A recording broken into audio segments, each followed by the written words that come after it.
Zdravíme všechny fanoušky softballu u dalšího z extraligových sestřihů. Druhému hracímu víkendu mužů předcházely zápasy o státních svátcích a výsledky můžete sledovat zpravodajsky v Liště. O víkendu 10. a 11. května zavítali na Tempo a Spektrum Žraloci a Hroši. Tak u nás se toho zase tak moc nového nestalo, my vlastně pořád budujeme ten stejný kádr. Zabušili jsme na fyzice a v těch prvních zápasech a výsledkách to je znát.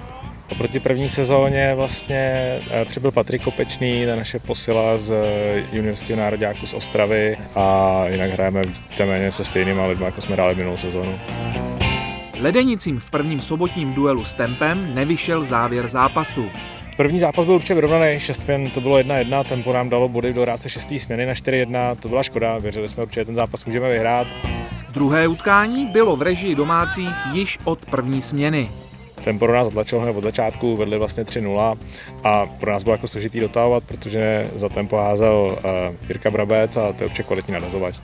Jiří Brabec nejenže dominoval na prkně, ale blízkl se i homerunnem. Já jsem, abych pravdu řekl, si počkal na ten vyšší stoupák, přišel a pak už to tam bylo. Tempo zvítězilo rozdílem 9-1 a zatím si plní cíle do sezóny. Zatím si plníme, co jsme chtěli. Náš cíl je postoupit do play-off, který si myslím, že za chvíli naplníme. Spektrum se po několika letech strávených na Joudrs vrátilo zpět na Černý most do zrekonstruovaného areálu. Hřiště je super, má samozřejmě svoje mušky, ale to se asi časem vylepší, hlavně tráva, ta potřebuje čas, jinak hřiště zatím prima. První duel s lídrem z Havlíčkova Brodu byl spíše bitvou dvou dánských nadhazovačů. Na pálce Spektra se prosadili Patrik Kolkus solo homerunnem a Ondřej Lakomý.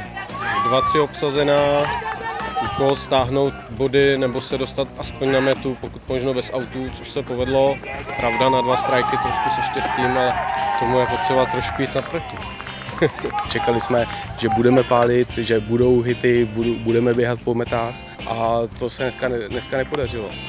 Hrochům se nepovedl ani druhý duel a prohráli 4-6. Chuť si spravili až v neděli na Tempu, kde dvakrát zvítězili a udrželi si vedení v tabulce. Na druhé místo se vyšvihl Chomutov.